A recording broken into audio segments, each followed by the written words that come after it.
Welcome everybody. And today we have a series of faculty members and within the Holistic Health Studies area. We're organizing this alphabetically. That means our first faculty person to be interviewed would be Uma. So Uma, welcome. What led you to your topic and your teaching? Well, it was very mundane, actually. My training is as an Indologist, meaning I did graduate work and started working on my dissertation, studied Sanskrit, studied Hindi, and then I twisted my ankle. So somebody said, why don't you get some acupuncture? I'm like, acupuncture? Like, I had used homeopathy, I had used Ayurveda at home, but I had never used Chinese medicine. So I went to a wonderful practitioner named Paul Kelly, and he was my guide on this path. And it just actually changed my life because it allowed me to have a whole different expression. So it was a successful treatment. I became interested. And Paul said, look, don't just focus on acupuncture, but you have to study herbs as well. So I started at Pacific College of Oriental Medicine in New York City. Then I transferred to ACTCM here in San Francisco. And ACTCM is a legend. It's the first school in this country to teach Chinese medicine. And almost all the teachers of any substance who teach anywhere around this country or around the world, almost a large percentage of them were trained at ACTCM. So a shout out to them. And then I discovered that, first of all, if you are an empathetic person, practicing medicine is a way to express your empathy for others. So it has a value beyond just, I was an academic until then, and then I became a clinician, and that just changed me personally, I think, in many, many ways. So I would encourage, particularly at a time when we're going through a health crisis, national trauma, people are going to come out with long-term problems, whether they are psychological or physiological and or both, that this is actually a wonderful time to go into Chinese medicine.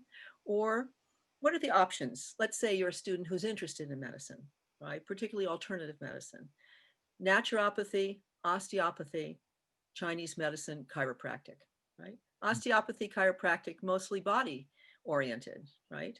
Naturopathy, again, green medicine. Bastyr is up in Seattle is the leading school, the Harvard, perhaps, of naturopathic medicine. But interestingly enough, they have incorporated Chinese medicine. And now they're offering actually a DAOM, which is a doctoral program in pain management. And that is going to be hooked up with the Harborview Medical Center, which is Seattle's #1 trauma center. So meaning people who go through that program are going to be able to be in a collaborative, integrative setting, working alongside MDs and nurses, et cetera. So I think that's the kind of medicine that we want our communities to have access to, integrative medicine, and also medicine that is geared to the individual. So in Ayurveda, Chinese medicine, it's differential diagnosis. So each person may come in with a cold and similar symptoms, but we might give a different acupuncture treatment and different herbs to each individual. So that's a very, I think, important thing. So we need young, enthusiastic, passionate people to take up kind of the torch and carry it on. There's going to be a great need in the future. The other thing is, from a different aspect, my daughter is also a practitioner of Chinese medicine, and her field is fertility. And so there, rather than just having somebody relieved of their back pain or they got over whatever was bothering them, you have a tangible result. You have many women who are waiting for the right guy or the right person and starting careers. And so when they start a family, it doesn't always happen instantly. So there you have, again, there are many tracks in Chinese medicine. What I feel is that patients will find you. If you are enthusiastic about something, and particularly, again, if one wants to make a lot of money, I would say if you're looking at it as a career, perhaps becoming an orthopedic surgeon or a cosmetic surgeon, maybe that would fulfill that requirement. If you want to go to bed at night and feel that you have in some small way perhaps made the world a little better place, then I would say this is one way to do that. This is one way to be a karma yogi in a sense, because you're also educating people, not only treating them, but you're educating them and their families and their friends about how they can maintain well-being. So anyway, I ramble on because I'm enthusiastic about it, but ask me another question. But you did touch on the other questions, but I know there's a lot more to go into. So for number 2, I have what is a unique aspect of your work and how you impact your students and or clients? And I know the diagnosis and the process are very unique. Yes, I think what I love is when students like yourself say that it's something you've taken with you. When they tell me that, oh, my friend, boyfriend, family member, this happened, and I remembered, oh yeah, Yin Chow, right? So that is what I think is extraordinary about this kind of medicine, because it's grassroots medicine, it's kitchen medicine.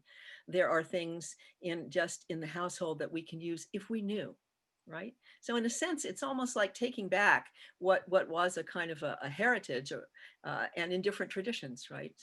We have a student population that comes from so many different countries.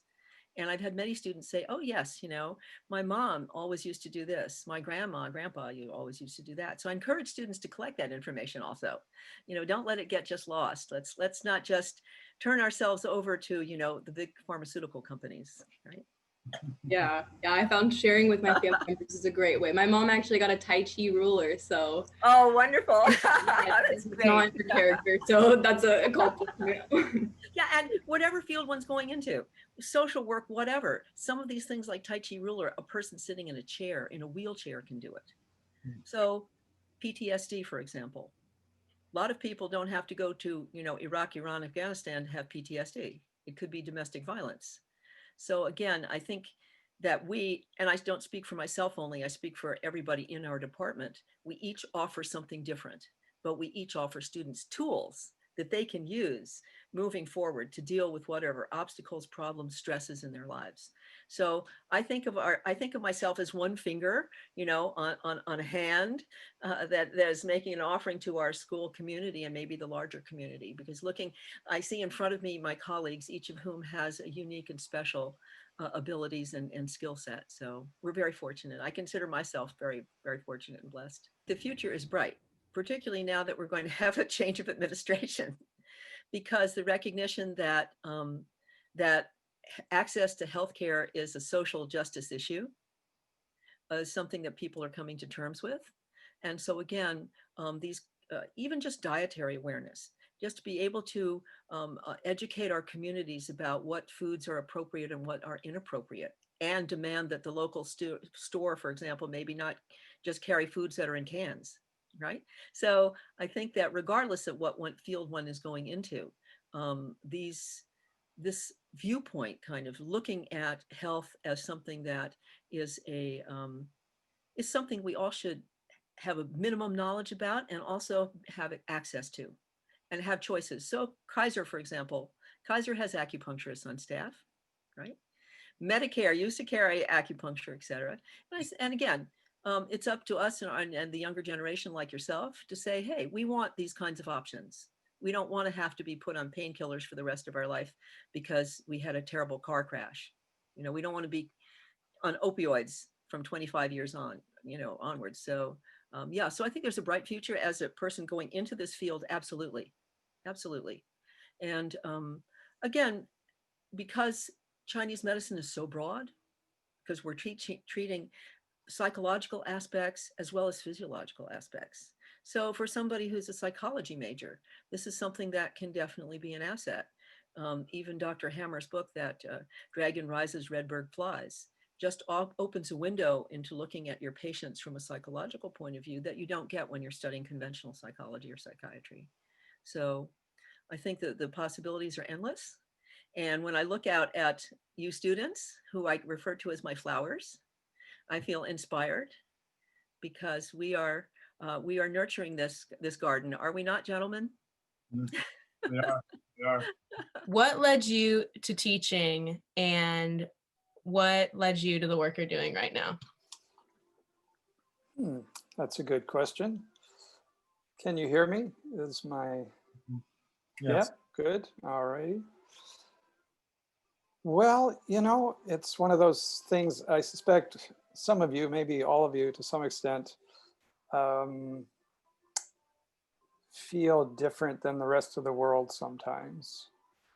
That your alternativeness might be that you see the world slightly differently than other people do, which can be, if that fits you to some extent, that description, then that at times can be challenging because you feel your difference. And, I think no matter what age you are, we like to belong to some extent.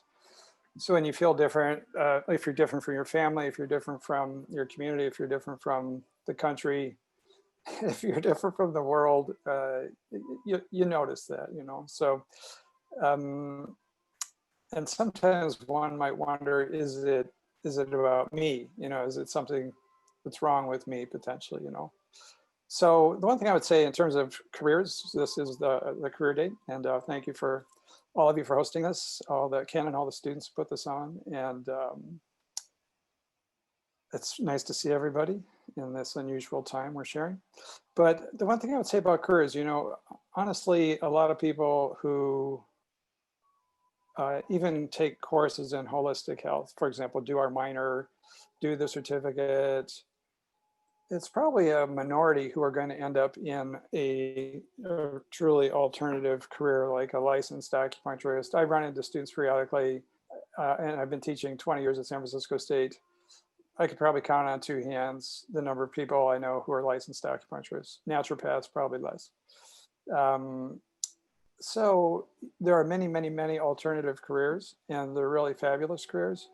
But the point he's making is that this education you're getting is not necessarily about going into a quote unquote alternative career. It is about really broadening your understanding of who you are, what the world is, what our potential as human beings are together, so that we can really shape a different story, create a different narrative. And that's what's been so exciting all these years of participating in this experiment, really. San Francisco State, the Holistic Health Studies program, really is an experiment.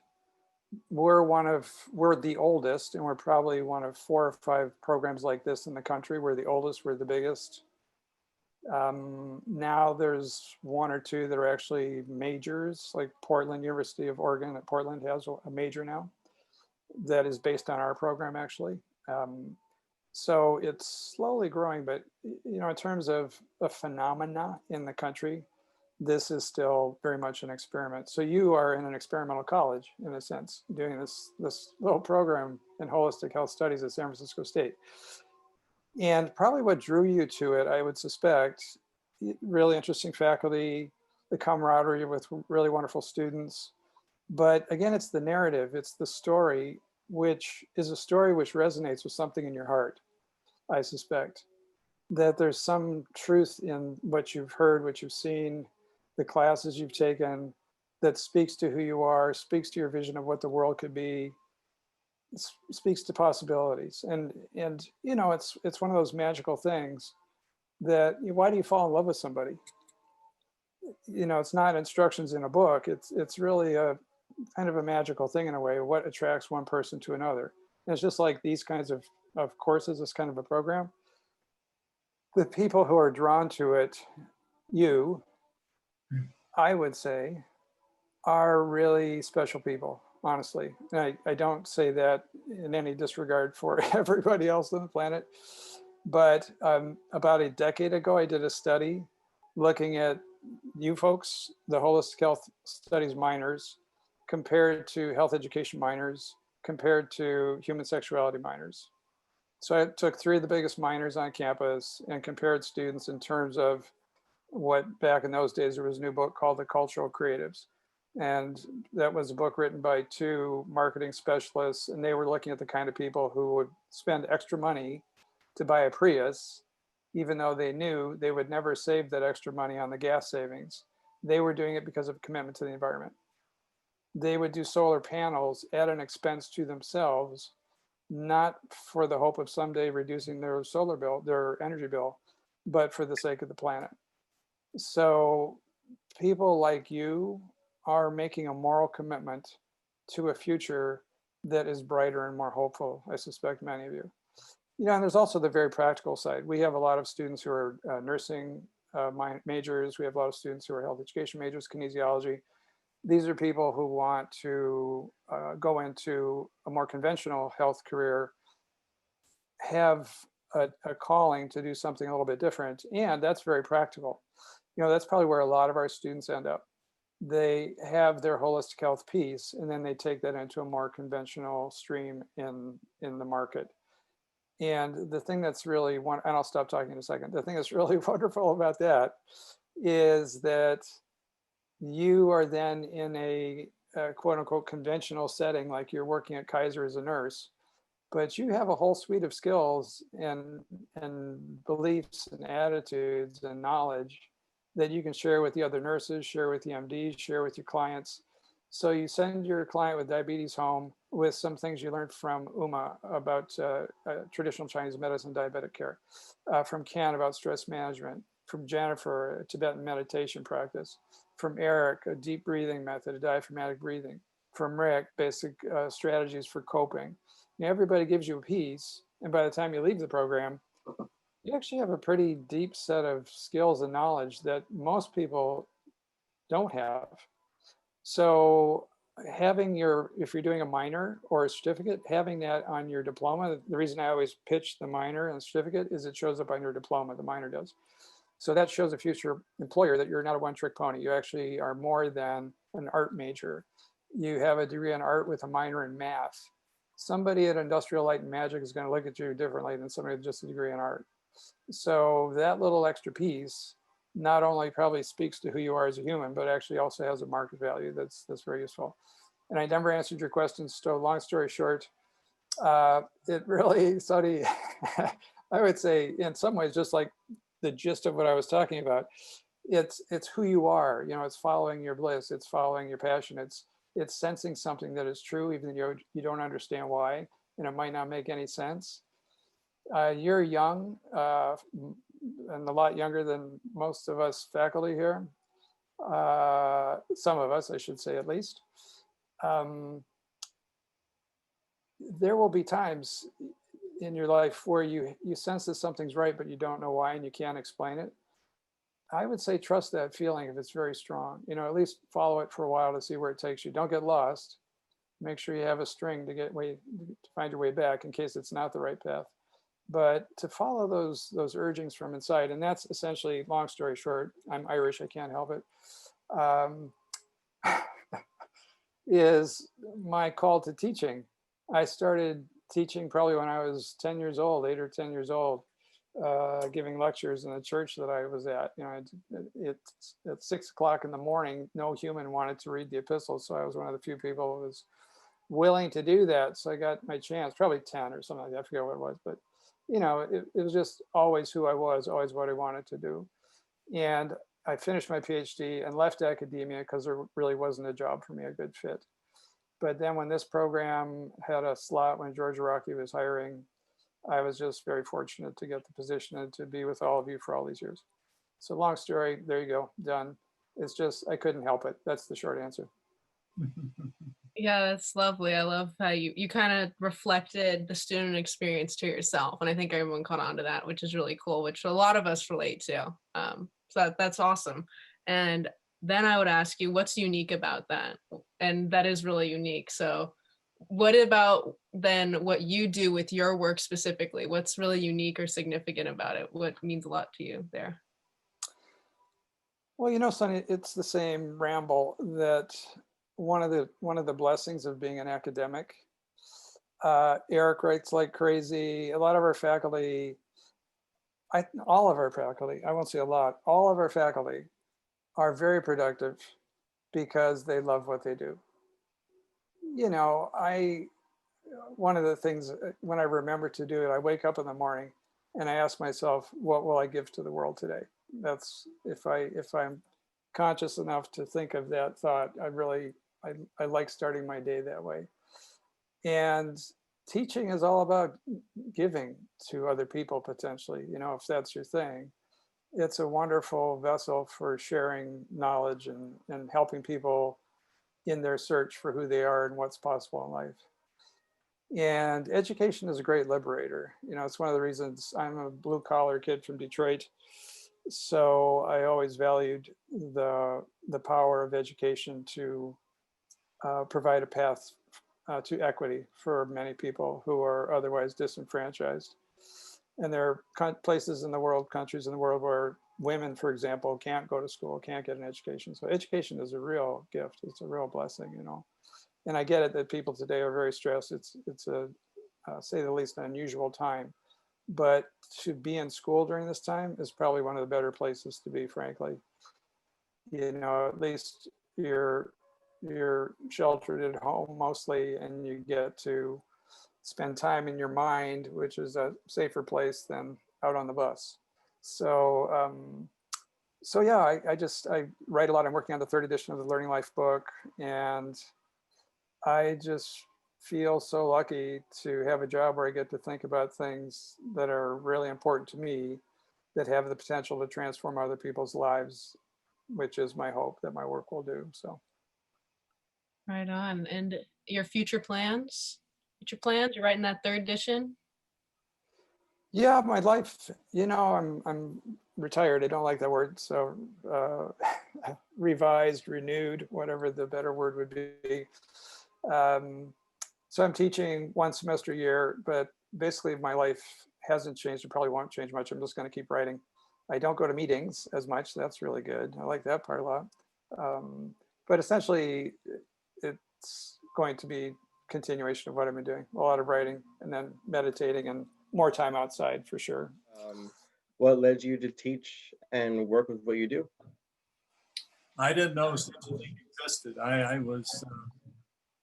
feel in a way quite gifted.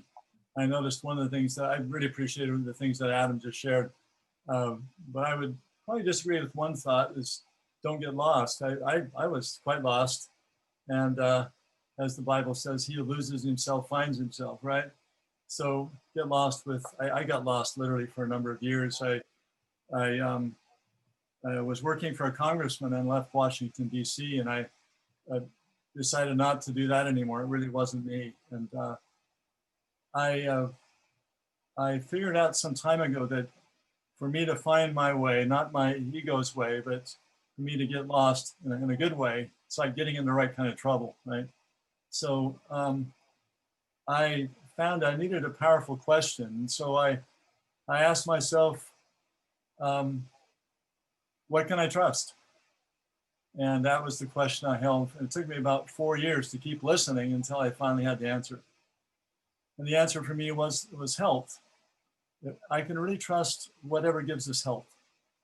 So if I could study not just some general idea of what health is that you might get in a textbook somewhere, or what we often have masked as health studies or health education, but if I can really understand what makes a person fully healthy, I would want to study that.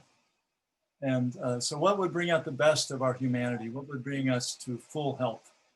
So that became my passion, is to, once I had my question answered, you know, so I began exploring. I was going to take a graduate program at Stanford and ended up not doing that. I worked on the type A behavior study while I was there, getting ready to be part of the doctoral program at Stanford. And I left that as well because it just didn't feel right. It didn't speak to what was core to me. And so I was lost enough to know that I didn't have that path that was very clear. And so while I was searching around, I found my way to this program. I found my way to holistic health studies. And I took a class with Eric Pepper, a couple of classes, and thought, well, here's finally a place where I can really think well, critically and creatively, not just get stuck in one or the other. And I was touched enough, it fed me, that I ended up going on and getting another degree or two. I ended up in studying counseling and marriage and family counseling at the time, and then also public health. And then I set up a private practice. I saw clients for 7 years working with psychosomatic complaints, and I'd studied biofeedback studies and so on. And I got very passionate about taking the ideas of self-care out into the world. By then I'd figured out that's what health was about. It was really optimizing self-care. And so it took me 13 years to build a model of self-care practices. I taught at Foothill College for 12 years, and then George Araki called me to teach in this program. So, and I was a consultant in Silicon Valley for some of those years, about a decade. I taught stress management skills and creativity and problem solving skills, but they all came out of these self-care practices, out of what it is to be, what seemed like to me to be fully human, is to be living a life that is creative and on the edge of what's possible, not just what you think you should be doing. So I've continued to teach in the program, and it's been a real gift to me to have a place where whatever I study, I could bring back to share with my students.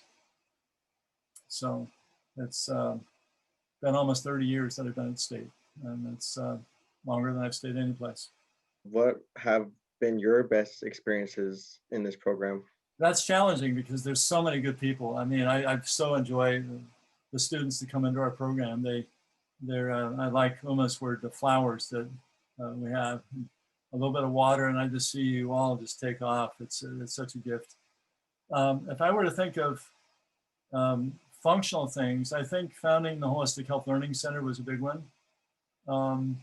There we've focused on what, not just a library, but we saw the library that was founded there as a way of informing the community, and that we saw it more as a community action center than a library, and that a place where all the wisdom traditions could be housed in some simple way that you could see how they could inform each other. So that was the dream, and I think we did a pretty good job of that. So that's one piece. Also now shifting to a digital world, it's very different than being in the book world. I think if you talk to most librarians right now, they're very sad because people aren't picking up books. Most libraries have been about books, and books are some of my best friends. And yet many of us buy books and they sit on a shelf in this very information intense era. So another part for me is really just to not go on and on here, but is to see the power of media and the power of ritual. And so we through the Holistic Health Learning Center have founded a few educational experiences that we can host each year.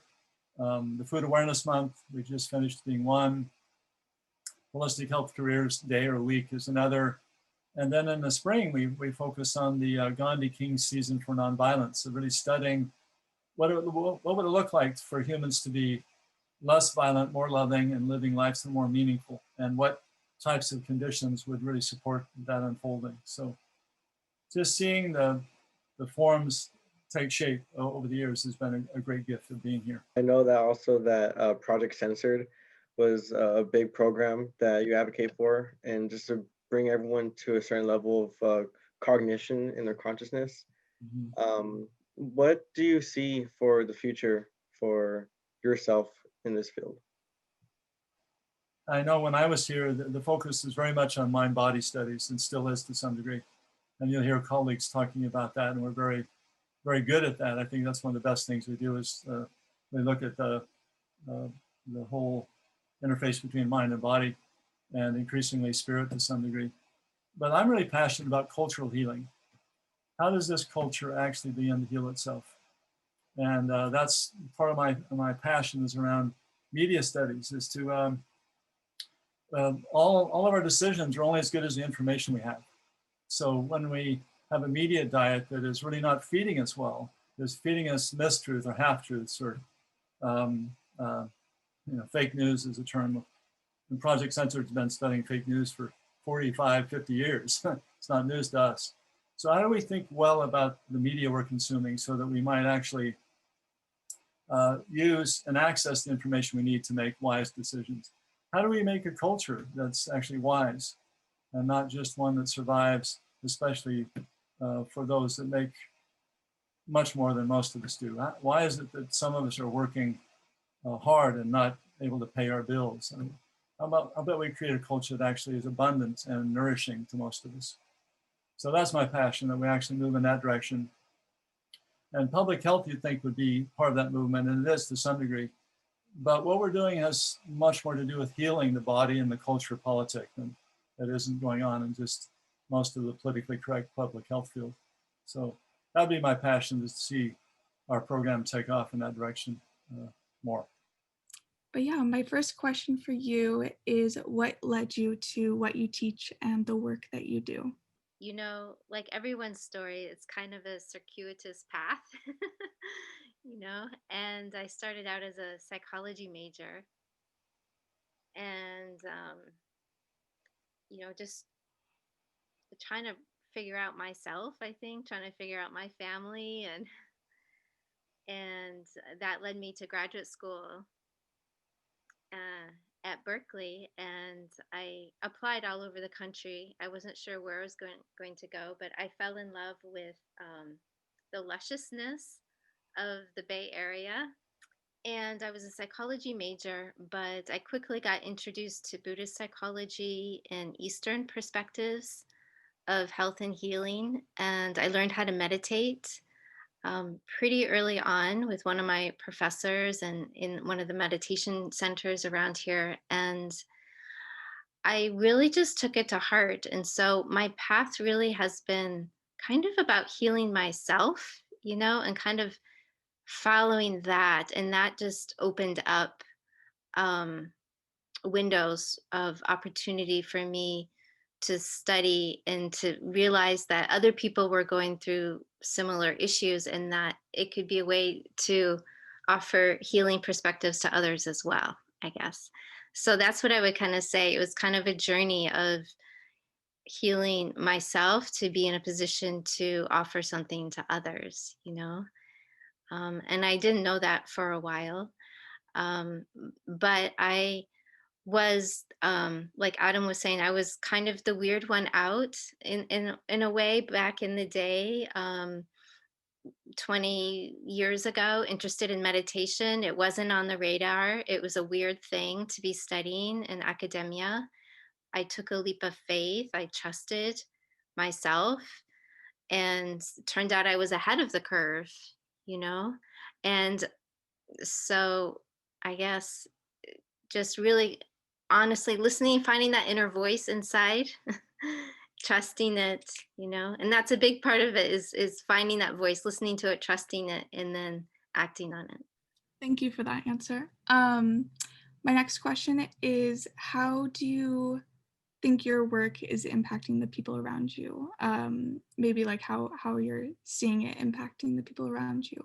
You know, I think in terms of like professionally, in terms of my research career, you know, I've published research in meditation and the health effects on stress and in eating. And so, you know, that's had impact, I think,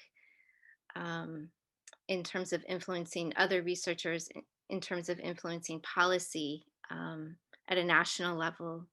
Even meditation is now considered a defined benefit for Medicare for people who have heart disease. And so doing the research that changes public policy and makes alternative practices more available is meaningful. But in terms of teaching, you know, I think we're all hungry. We're all hungry for meaning and some kind of calmness in our life, some clarity. And you know, our culture is good at churning out ideas and facts and technology, but we're kind of losing ourselves in a way. And it's going so fast, and sometimes we don't even know that we're lost, you know. And so I think it's kind of slowing down and reconnecting with ourselves, our feelings, and our heart, and our aspirations, and you know, getting that clarity of how we can be of service, you know? Thank you for that answer. I feel like I personally really felt that from being in your class. So that's very true. And then my final question is, what advice would you give to others who are interested in following a similar path as you? Mm.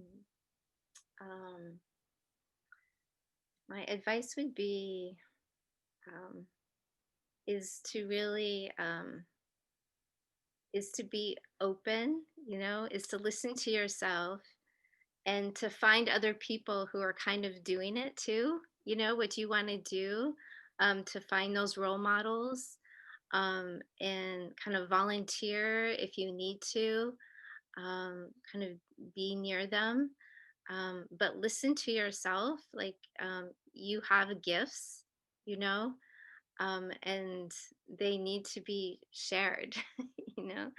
So it's kind of like finding out what your gift is, and it can be circuitous, and it can feel like, you know, we all flower at our own time, you know, in our own season, in our own way.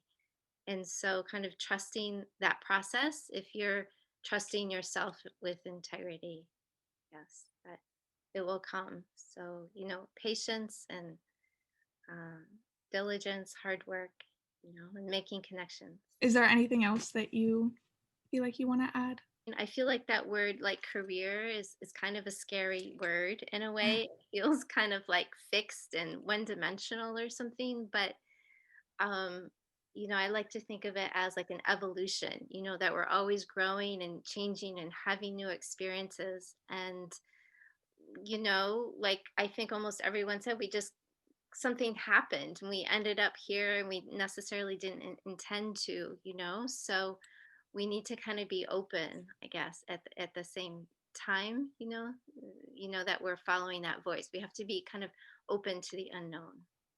Yeah. So what brought you here?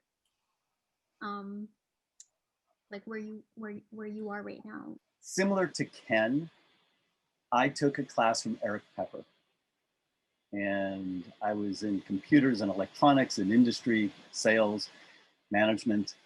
The staff were having trouble, heart attacks, divorces, ulcers, all kinds of problems with stress and strain. And the upper management said, go ahead and take a half day off to take a workplace wellness class and then solve all the employees' problems. And of course, that's inadequate. So I quit the rat race, went back to learn about everything from biofeedback to stress management from Eric, and then went on to UC at Irvine, where I studied not just workplace stress, but school-based or school-place stress. And I worked at UC at Irvine Counseling Center for about 5 years, running a biofeedback and stress reduction program. I also worked at a tobacco research center. There was tobacco money. I had a fellowship to study how to stop smoking from starting or quit after you started. And I worked as an epidemiologist in a Department of Public Health in Orange County, briefly to study, again, adolescent health issues, and then came to San Francisco State. And I was very lucky. I had no expectation of getting a job because, how do I say this? I was, you know, older and a white male, and we need diversity in viewpoints, but it was like coming home. It was like family to be at San Francisco State. There were other wonderful job offers in other spaces and places, more money, better housing, more, you know, research dollars. And at the same time, San Francisco State just felt great. And I'm so privileged to be here. What are your future prospects for your field? Well, the field is our field. There's two parts to the field. It's what we have to take care of ourselves in order to take care of others.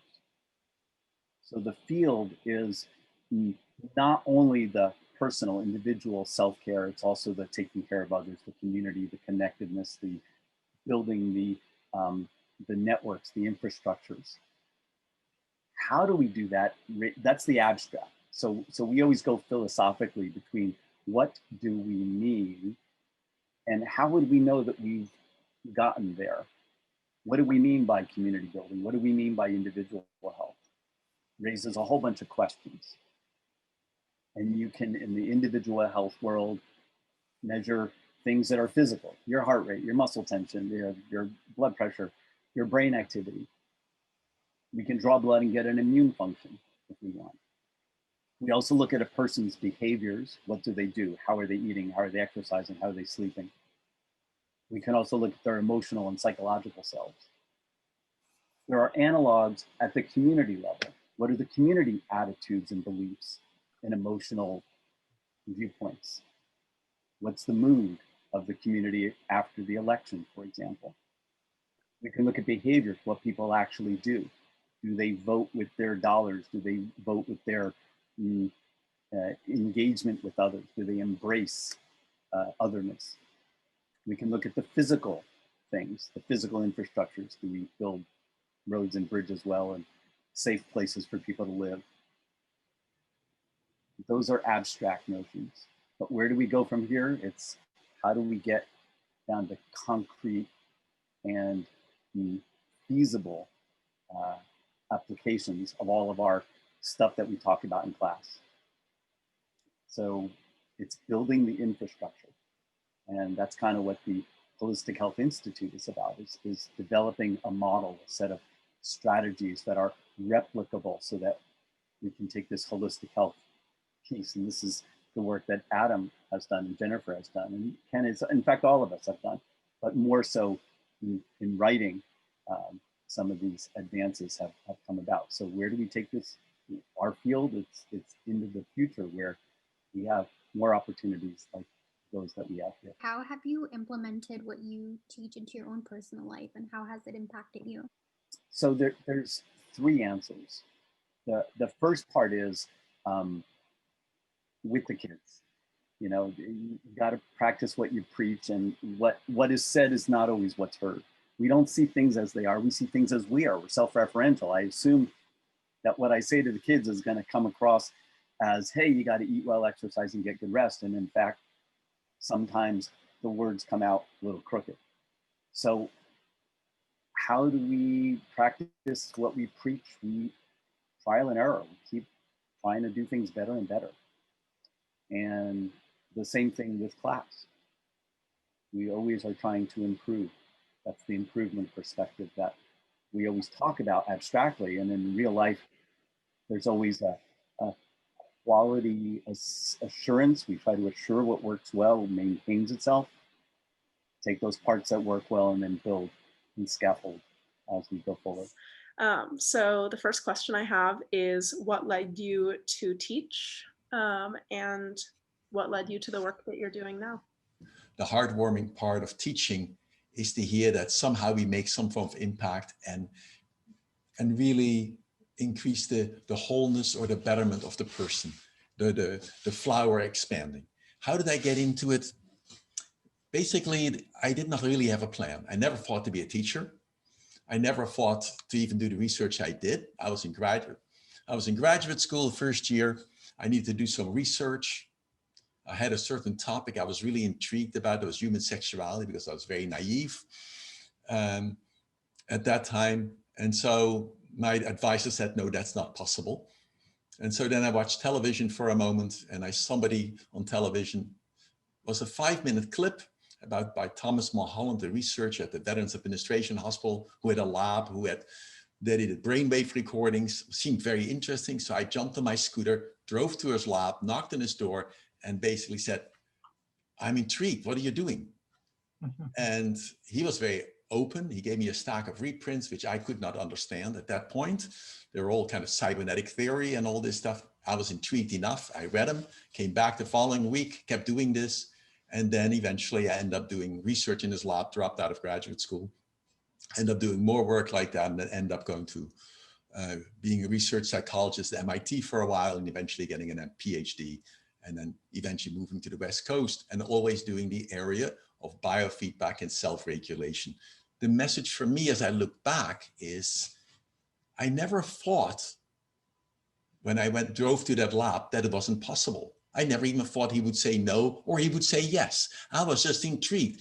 So it's really what I've learned over the years as I listen to students, and often even my own behavior, we often stop ourselves by saying it's probably not possible.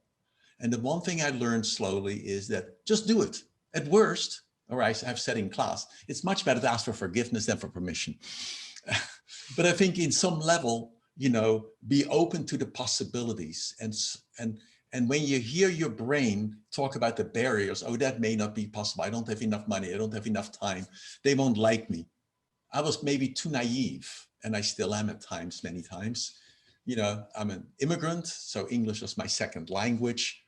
And somehow I never, you know, I had a perspective that, well, it will probably work or not. I don't quite know, but I would just, and if it didn't work, then I would do it again. And if it didn't work, I would do something different. And I think that's the kind of attitude. So it's feedback was not a negation as much that I'm horrible. Yes, I would get really depressed for a moment if I get rejected. Absolutely.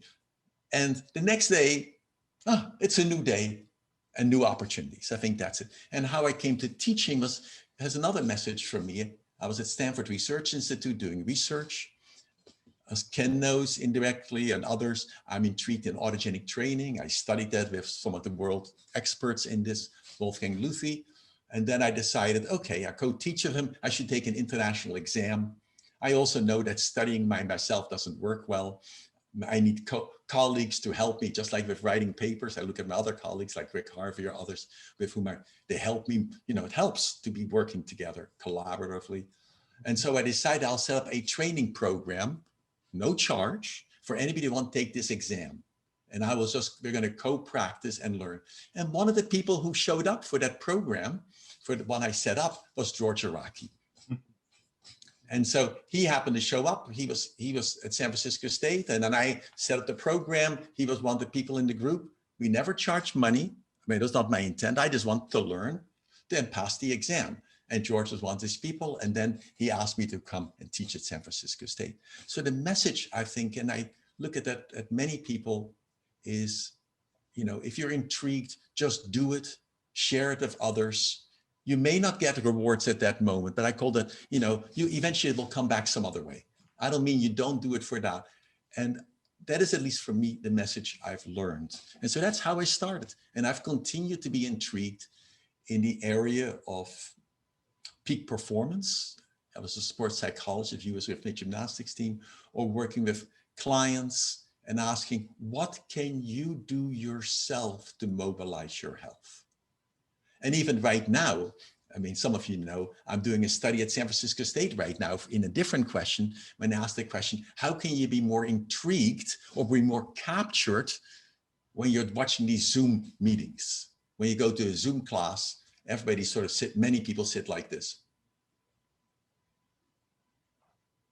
You know, and that is very discouraging for the presenter often, because you want to have feedback, but also in my brain, from that coming from the theater world, that if you want to evoke a character inside you, you adapt the body postures, the body mannerisms, and then that evokes into you the psychological state as well. And maybe that comes from my Dutch background, that I did not understand English. And so I had to use nonverbal cues and almost like with mirroring and moving my body to figure out what the person was saying. But now doing this on Zoom with students, with the study we just did, it's, you know, it's remarkable. Because mainly we sit, as many of you are sitting here, and I look at you and you're sitting very nicely with no emotion showing. A few of you are going, yes. But if you were in a normal relationship, you wouldn't do that. You'd be nodding your head. You would say, well, maybe, nah. You know, there would be an interactiveness. And so all I'd ask students to do is record 2 classes. One class, you're your normal self. And you score how interested you are, how, you know, how much attention you paid, etc. How much your energy level. And what you then see is the following class, all you do is you fake it. I don't mean fake it, but you just trying to be more animated, to be responsive to the person. Just like Amber is smiling for a moment or someone else is doing it. You see, it worked, you see? But in that moment, when you do that emotional response, your brain is engaged and you learn more. And what people then report, most of them, a few of us, when we see ourselves acting out, we become shy, we become embarrassed. But if you can forget about it, you can also click your own picture away so no one can see you on Zoom, as many of you know, which is much better. Then what we see is there's about a 60% increase in the ability to attend, to have energy levels and involvement. And a number of students have stated something like, I took this chemistry class and I don't remember anything, I have to go back. When I do this involvement, all of a sudden, I don't have to look at the Zoom class twice. I remember the material. So that is my intrigue in a sense. But I'm really, with the range of, I think, of self-regulation, the question is, what can I do to bring it to the setting? And I realize and I totally agree with Ken that we live in a community. It's like I am embedded, and the more support I have with the people around me, the easier it works. What are some unique aspects of the work that you do, and what kind of impact have you seen on your students and colleagues and the people around you? Well, I think the work I'm doing is I think in the Holistic Health 380 class is taking a Western perspective, teaching people what I would say common sense at times, self-healing practices, whether it's stress management, the real power that thoughts affect body. However, it's a two-way street. Body affects thoughts just as much. That is the part that psychology has, until very recently, totally forgotten about. It's more important. And so giving you the experience both ways. I think at times I have figured out some simple practices to give that body that experience. So you do one simple thing like body posture, you slouch and you evoke negative thoughts. And then you sit up and you evoke negative thoughts or positive thoughts. And then you see that your posture affects how you think or your performance. And so my theme is probably, I believe people learn more if they can experience it. And through experience, you can have, if I give you a choice, you have an option. And so my hope is, at least in the work I've done using also obviously biofeedback, that people are often unaware what happens in their body and thereby their mind and emotions, that they may develop more mastery and they can carry it into their daily world. And the other part is, I'm just intrigued in possibility. I work with healers. Right now I work with a Japanese healer who's an energy healer, and the patients we do it on Zoom, and a patient shows up and their shoulder is stiff, and after he does some work, the shoulder feels looser. Well, I'm intrigued. Even if I don't understand it, to me, data is data. If a person gets better, I may not understand the mechanism, but I don't have to throw it out. And I want to understand it more. And I feel very lucky to have seen a few people like this. What are some of the future prospects that you see in your field, whether that's within biofeedback and self-regulation or within more of the kind of data-centric studies that you do? I think this is just the beginning part. And I think especially in a world where, sadly to say, even though we now have Biden elected and maybe a more positive perspective, but in a world where probably we need to take more care of our own self-health, that teaching people skills, offering that opportunity to optimize their health is critical. I can only think of COVID-19 and realize that 94% of all the people who will die, of those who die, 94% have 2 or more comorbidities. That means 2 or more illnesses, whether it's diabetes, whether it's hypertension, whether other immune disorders. But these are almost, to a large extent, lifestyle issues. And lifestyle is not by just a person by themselves. That's a simple answer. I blame the person, oh, you eat the wrong food. It's our whole socioeconomic culture, our industrial complex altogether. And I want to at least be able to give people some skills that they potentially, with themselves and in their families, can mobilize their health so they're less vulnerable to disease. And the idea part for me is, I want to live in high quality of life and then one day just die. Versus I want to live and then slowly crash down. And I think we have more potential. The reality is the limits of experience are the limits of our imagination. And hopefully if we can imagine more and put less blocks in our own brain and are willing to gamble a bit in a nice way and not focus just on the barriers, I think we do much better. And I think, you know, I look at our faculty and my colleagues, and I think they all see more possibilities. Each of us, you know, I'll never forget a student in my biofeedback class. I mean, she came in, she gave her first talk, and I had a colleague of mine who was co-teaching or was helping me. And we looked at each other and we said, oh, I shouldn't say that, but you know, sometimes it was so horrible at that moment. But then anyway, I talked to her, we taught her some, you know, she had learning disability and all this stuff. She was shy. We taught her a set of skills from autogenic training. She worked harder than anybody I know. And at the end of the semester, when she gave her presentation, she didn't give the best presentation in the research class. She gave the second best presentation. She truly transcended herself, which you would never have known. I would have never even bet on it. That is what I see. That's the possibility all of us have. And she ended up with recommendations. She got a full scholarship to UCSF. She got accepted UCSF for graduate school and a full scholarship to USC, University of San Francisco. And I'm just tickled. That is the possibility, I think, for each of you.